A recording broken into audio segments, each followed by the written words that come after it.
বিসমিল্লাহির রহমানির রহিম। প্রিয় নেতৃবৃন্দ, সহকর্মীবৃন্দ, সকল শরণার্থীগণ, আসসালামু আলাইকুম।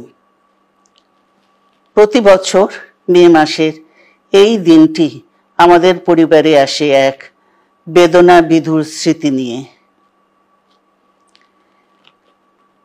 এই দিনে শুধু আমাদের পরিবার নয়, বরং সমগ্র দেশই হয়ে উঠে পড়েছিল বেদনার্ত ও অভিভাবকহীন।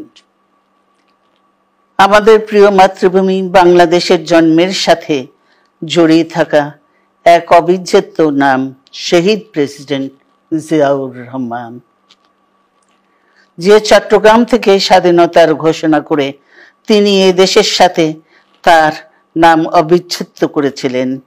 সেই চট্টগ্রামেই এক সফল, সৎ, দূরদর্শী ও প্রকৃত দেশপ্রেমিক প্রেসিডেন্ট হিসেবে নিজের জীবন উৎসর্গ করেছেন। এদেশে গণতন্ত্র, স্বাধীনতা, সংবাদপত্র ও বিচার বিভাগের স্বাধীনতা, স্বনির্ভরতা ও উন্নয়ন এবং নিজস্ব জাতীয়তাবাদ সৃষ্টির অনন্য রূপকার শহীদ জিয়া, যে গণতন্ত্র প্রতিষ্ঠা আর সার্বভৌমত্ব রক্ষার লড়াইয়ে তিনি শাহাদাত বরণ করেছেন, সেই গণতন্ত্র নিরবচ্ছিন্ন যাত্রা আজও বাধাগ্রস্ত হচ্ছে প্রতি পদে পদে। খুব শীঘ্রই আমরা বাংলাদেশকে গণতন্ত্রে পুনঃপ্রতিষ্ঠিত দেখতে পাব।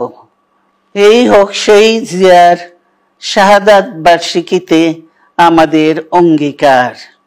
এই লক্ষ্যে সুশৃঙ্খলভাবে এগিয়ে চলার জন্য আমি বিএনপির সকল পর্যায়ের নেতা কর্মী ও দেশবাসীর প্রতি আহ্বান জানাচ্ছি।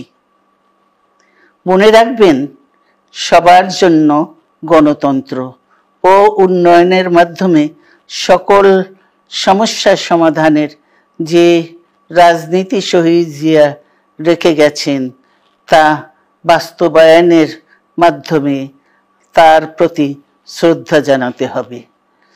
আমরা তার বিদায়ী আত্মার মাগফিরাত কামনা করছি। আল্লাহ হাফেজ। বাংলাদেশ জিন্দাবাদ।